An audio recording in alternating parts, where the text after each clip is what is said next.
My apologies, sorry. I just have to split it. Alright. Please continue. Oh, okay.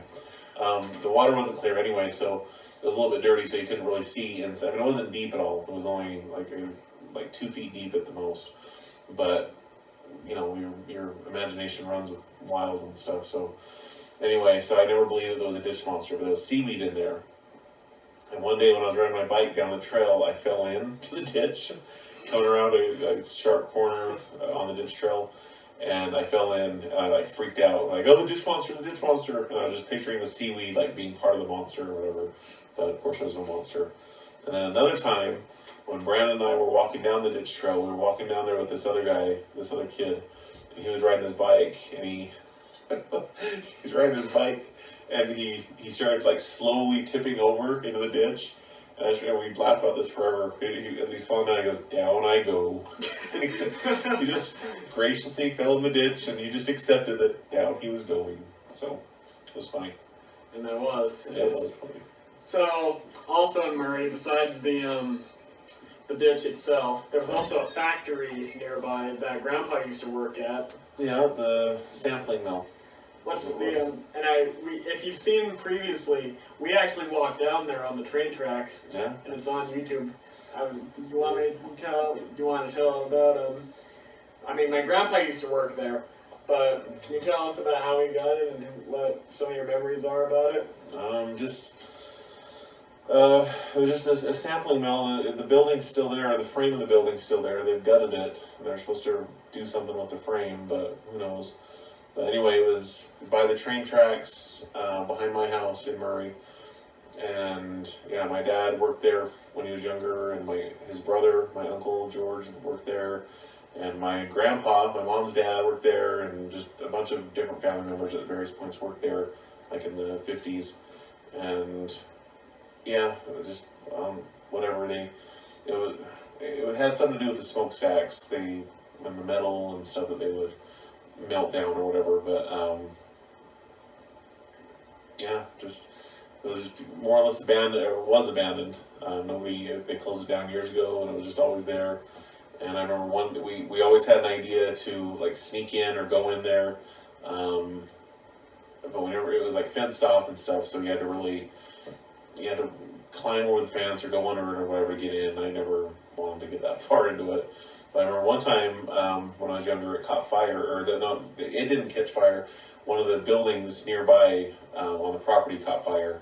And I remember we went over there, it was during the winter time, we went over there to see what was going on and stuff, and it was like a house, for lack of a better word, that was on property, and it was part of the building or whatever, but there was like a homeless guy who lived in there, and he had somehow started a fire in there, and they drug him out or helped him out of the house, and he was like all smoking and stuff, like his clothes were smoking and stuff, and anyway. Well, that's it. And smokestacks are a very famous Murray landmark. They're not there anymore, in place of the Murray Hospital, because in 2000 they had been torn down. Yep. What's some of you have a couple pictures of the smokestacks, but also some stories about it. Oh, I've got a lot of pictures of the smokestacks. Quite a bit. You even have one from when they were first built. They had wasn't it a logo for KFC? Yeah, that was later on. That was in the 70s or whatever. What are some of your memories from the smokestacks? Some of my memories. Leading up to when they were demolished. Yeah, I just remember they were always there. That's how you knew you were, and a lot of people have said this, they said this on the news, that you knew you were in Murray, or you knew you were getting close to home when you saw the smokestacks, when you were coming from out of town. So I grew up just not very far, like a mile or less from them. So they were always there, and whenever we'd be out of town or whatever, and as we came into the valley, as soon as you saw the smokestacks, like, oh, we're almost there, we're almost home. So they were just always there. And then I remember when I got a little bit older as a teenager and started riding my bike around throughout Murray and stuff, John Park and I would go, my friend John and I would ride our bikes up to him and ride up next to him. And then a couple times I actually went in one of them And I remember you forget that they're hollow, like because you never saw the top, how it was opened up. And I just remember that was always weird to me. I had to go in and like look straight up, and like, oh yeah, that's a chimney. You know, it's not solid or whatever. It's just. But I remember I think it was the taller one that we would go into. I noticed it kind of curved. Like if you looked up through to the top, like it kind of bent. I mean, just slightly, but like it wasn't just straight up. So, yeah, that's about it. Oh, yeah, that's it. Leading up to the demolition, who was, quite a bit of people were actually really emotional about it, but how did you feel about it? Yeah, it was very sad. I wish they were still there. I didn't like it. In fact, for a long time afterward, I would have dreams about them, and I still occasionally have dreams about them, just that they're still there, or that they're being torn down again, or whatever. But yeah, it was sad. I mean, I understood why they had to go, but I wish there was What was the reason that they had to go? Were they just because they were old and they were afraid they were going to fall over? Yeah, just that they were old and unstable, and the ground that they were on was contaminated from, like, with arsenic and stuff. So they had smelting from the smelting. So they had to decontaminate it, and they weren't stable. So if there was ever an earthquake or whatever, you know, that could cause damage. So it was easier to tear them down than to do what they had to do to keep them up. Wow. So, I'm apologizing for this, but I wanted to bring this up to you as well. Okay. Speaking of demolition, by the way, as the tornado in Salt Lake. I can't talk about that, John. Do you remember anything from it? No comment. Okay. Well. Yeah, John, we can talk about it. Jeez. I don't know. What are you apologizing for? Well, where were you? Did you see it itself, or did you just hear about it? I was home, and I was watching the 2 News at noon, and I remember looking out the window of my house, looking north to Salt Lake, and you could just see dark clouds and stuff. You couldn't really see any movement, and then just watching the news at the same time and just seeing the news and saying. There was a tornado in Sterling Polson. I mean, you can still watch it on YouTube. Where he's like, the roof of the Delt Center's gone, and I can't breathe! I'm freaking out. Yeah. It's like, oh my god, that's World War III. Salt Lake's being destroyed by a tornado. That's a good one. Yeah. The roof of the Delt Center's gone! It just blew off. I can't breathe! Yeah. So... speaking of bikes, with you riding up to the smokestacks, yeah, you used to do quite a bit of bike riding, and that's how you got to meet Mom. Well, that's that's not my mom. Well, you rode up to the house. You rode from Murray, and you used to ride all over the place. Yep. How did you meet Mom? Well, do you want to talk about the bikes or your mom? Because they're 2 different stories. Let's talk about the bikes first. Alright, yeah, let's talk about the bikes first. So in 1991, this is the summer of 91, this is a major thing for me. So in the summer of 91, this is between... Why? I apologize, this fly is not going away. Let's see it. We'll get it. So the summer of 91 was the summer between 9th grade and 10th grade, junior high and high school. Okay, if it goes over there, then you can spray. Okay. But don't get on anything over there. Okay, well, John, just chill. So, anyway, summer of 91, so my friend John Park, he got a mountain bike that summer.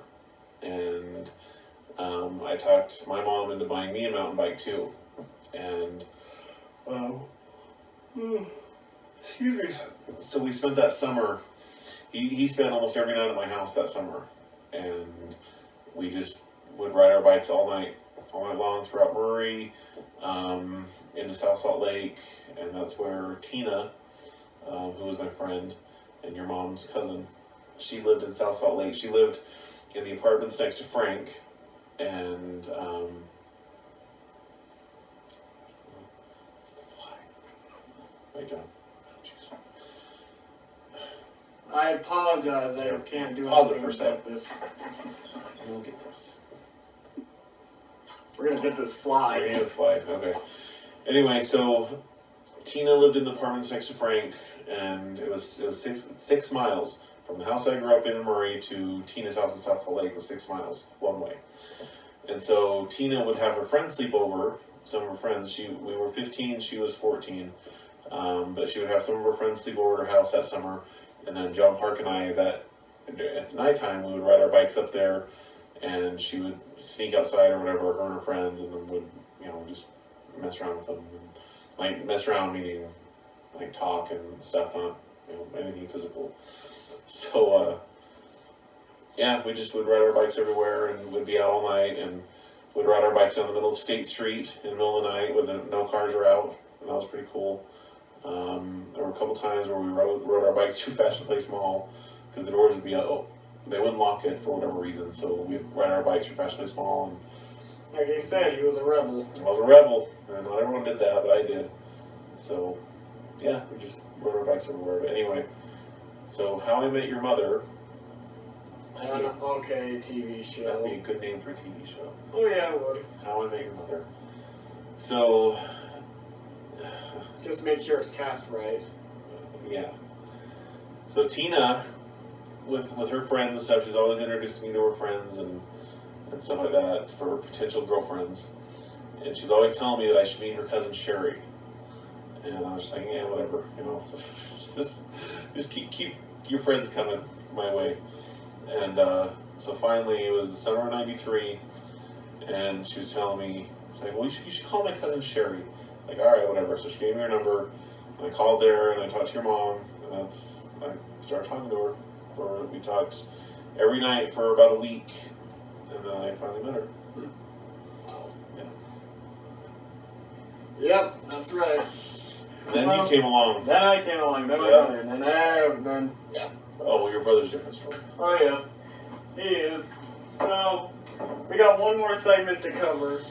It's also in the old house, but also around Salt Lake. Okay. With what it is, Oh, ditch monster. we covered the response. Yeah, I know. But speaking of which, you used to grow up. The house you grew up in was haunted.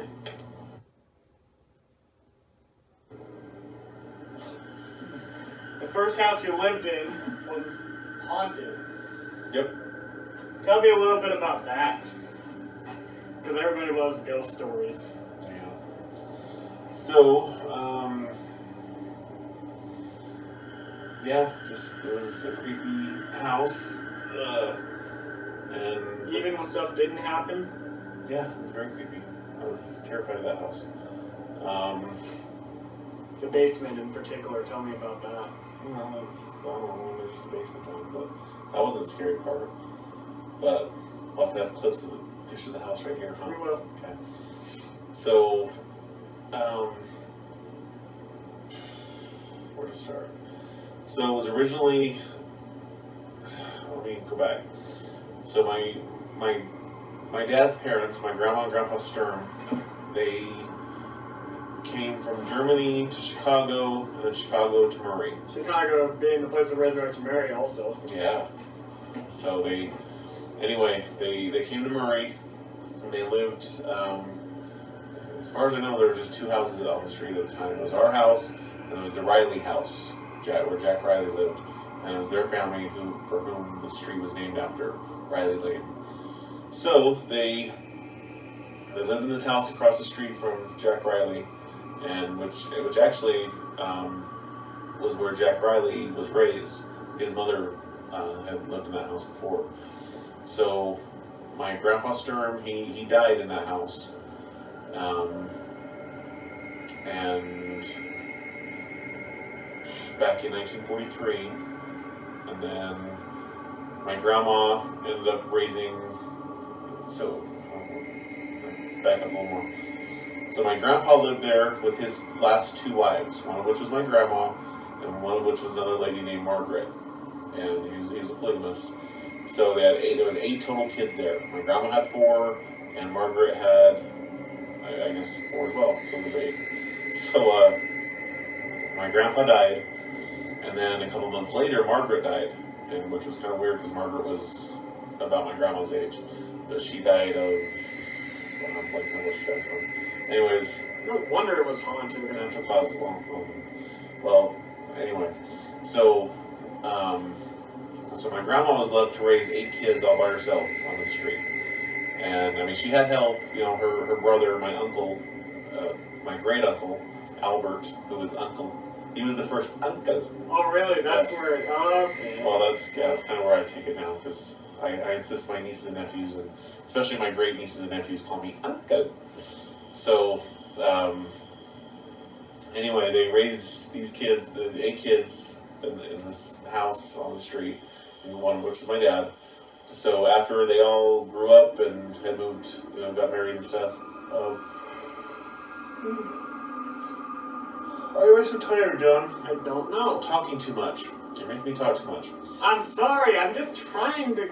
That's fine, John. It's yours. John. You wanted to do this. I'm kidding, John. All right. Wow, I'm geez. sorry. Just please continue. All right. So, jeez. Anyway, so after all these kids were raised and stuff, my grandma, she sold the house to Willie and Frida Fritz, who she knew from Germany, and anyway, she sold the house, and then at the time, I-15 was being built through Salt Lake and through Murray or whatever, so I guess there were some houses that were in the way of the construction, and I'm sure they probably tore down a bunch of houses, but some of them, they moved to a different, you know, you could buy the houses and then move them for you. So she owned a lot of property on our street, and so she had 2 different houses moved down and placed next door to Frida's house, and that was the house I later grew up in.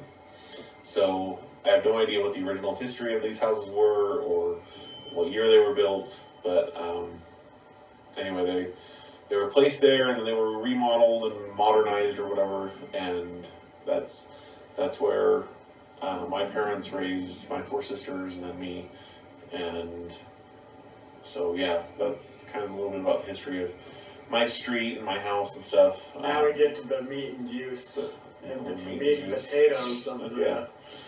So one of the earliest stories about that house and the ghost is a story I was told growing up, that when I was 3 or 4 or whatever, that I asked my mom and my sisters who the little boy in my room was, like, who's that little boy in my room? But there was no little boy, and apparently I was seeing some little boy in there. And then I can't remember if it was who's that little boy in my room, or who's the little boy that ran into my room. I saw some little boy in relation to my room. So yeah, growing up hearing that story is what freaked me out on that house, like, for a long time. I refused to be in there alone. I didn't want to be the only one awake in that house. Like, so it was just my mom and I, you know, after my sisters all married and moved out. And I was terrified of that house. Sorry. So I had my own bedroom, of course, but I was terrified to sleep in it, just because I would be alone. So for a long time, or for a number of years growing up, my mom would sleep on the couch in the living room, and I would sleep on the floor next to the couch. So I was just too scared to be alone. So that was the first story, and then there was another story. So in the kitchen of our house, you had the kitchen here, and then the living room here, and then this, we call it the back bedroom, which was a room that my mom later had for herself. But so if you were standing at the sink, you'd be over here, and then the living room would be here, and then that back bedroom would be back over here. So if you're standing at the sink doing dishes or whatever, you could, if someone walked back into that back bedroom through the living room, you could see them out of your peripheral. And a lot of times my mom would be doing dishes, and she'd think that somebody just walked into that room. And that happened to her, that happened to some of my sisters. I think that happened to your mom when we lived there, or when she lived there. You always thought somebody was walking back in that bedroom. And I think one time Aunt Heidi actually went back there, thinking that my sister Margie had just walked back there and nobody was there. So there's that story. Then with Trent, my nephew Trent, when he was about, again, 3 or 4, the same age I had been when I saw a little boy, he was on the other side of the house, and he started screaming, and my sister Shelley came running in to see what was wrong, and he said he saw a man with a top hat looking through the window in at him, and there was no man there, and no way a man could have been detected, or could have been standing there looking without somebody noticing him. So there was that, and then for a long time nothing happened, and then years later, well, actually, let me back that up. So in the 80s, when I was like 10, 11, 12-ish, probably 9 to 12 in age, every now and then my friends and I would get the idea, this is after Ghostbusters, the movie, came out, we would get the idea to catch the ghost. And we would, the idea would be that we would want to get like a shop vac, like that one right there. Right. That's my shop vac here in the studio, not my basement. We would want to get a vacuum or something and like try to catch the ghost and suck it up, just like Ghostbusters. So, like once a year or whatever, my mom would go spend the night at Frank's house and leave us there alone. I mean, we're 9, 10, 11 years of age or whatever, and she would leave us alone. Oh, excuse me, I'm talking way too much. So she'd leave us alone there at the house, and it was like on a weekend night or whatever, and she'd order pizza for us and stuff, and then she'd take off Frank's and be at home. And with the idea being that sometime in the night we were going to try to lure the ghost out somehow and then catch it with a vacuum cleaner. But of course that never happened. And what would happen is that we would get all freaked out and refuse to leave my bedroom. We'd just stay in my bedroom all night playing Atari. This was before Nintendo came out. We'd just sitting there playing video games all night. And if we had to go to the kitchen on the other side of the house, we would all have to go together as a group because it was creepy. Especially that side of the house. It was creepy. A lot of it had to do with the trees in my yard. My dad, before he died, he owned a tree nursery, and he planted all the trees in my yard. And on that side of the house, there were a lot of big, there was a blue spruce right next to the house, and just a lot of big trees that cast a lot of shade and stuff on that side of the house. So it always was dark. It just felt dark, even at night. So it made it a little more creepy. But anyway, point being is one night during one of these little ghost catching sleepovers, it was me, Brandon, and this kid named Robbie Allen who was sleeping over. And Robbie, each story leads to another story. I gotta talk about Robbie. So, or not Robbie necessarily, but his house. So, the three of us were sleeping over, and I think it was around Christmas. It was after Christmas in probably 86. So I was 10. Anyway, and I remember that because I had a little Christmas tree in my room. So we were telling Robbie all these ghost stories about the house and the idea here and stuff. So we're all freaked out. It was just 3 of us, and I remember I fell asleep. So Robbie was playing Atari in my room, and I was laying in bed. And I can't remember what Brandon was doing. I think he was falling asleep too or something. Anyway, I started falling asleep in my bed. So I'm laying there, I fall asleep for however long, and then I wake up because I hear screaming. And I got up, like, what's going on? And I look, and Robbie's on the floor of my room crying, or whatever. Just really upset. I can't remember if he was actually shedding tears, but he was very upset. And Brandon's right there, comforting him, and he's like, Robbie saw a ghost.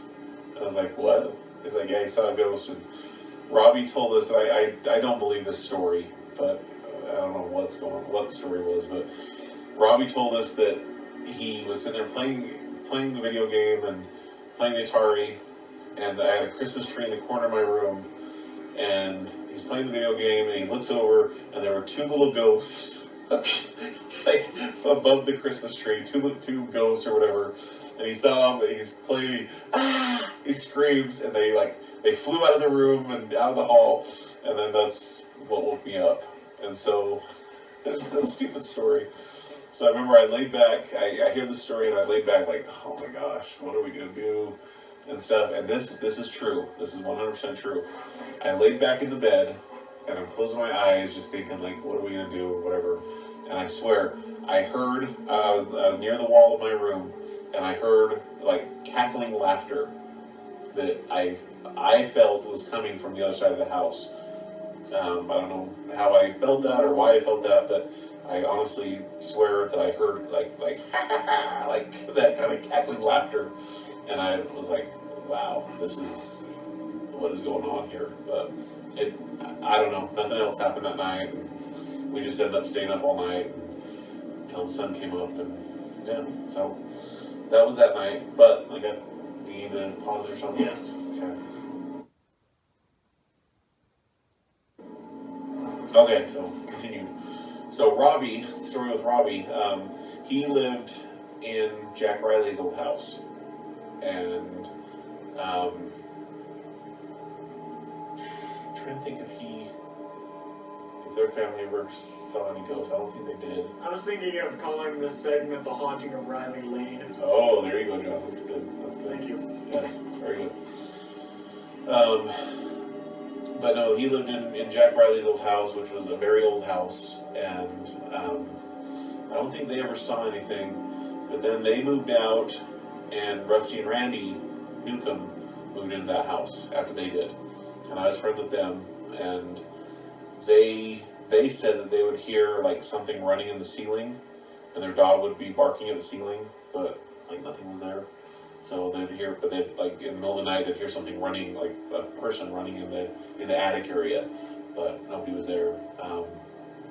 And then my mom, Grandma Sturm, had said that she talked to Bud Riley. So Bud Riley was Jack Riley's son, and Bud Riley was about my dad's age. They grew up together, and anyway, Bud Riley had told my mom that he felt that something really bad had happened on our street because he remembered.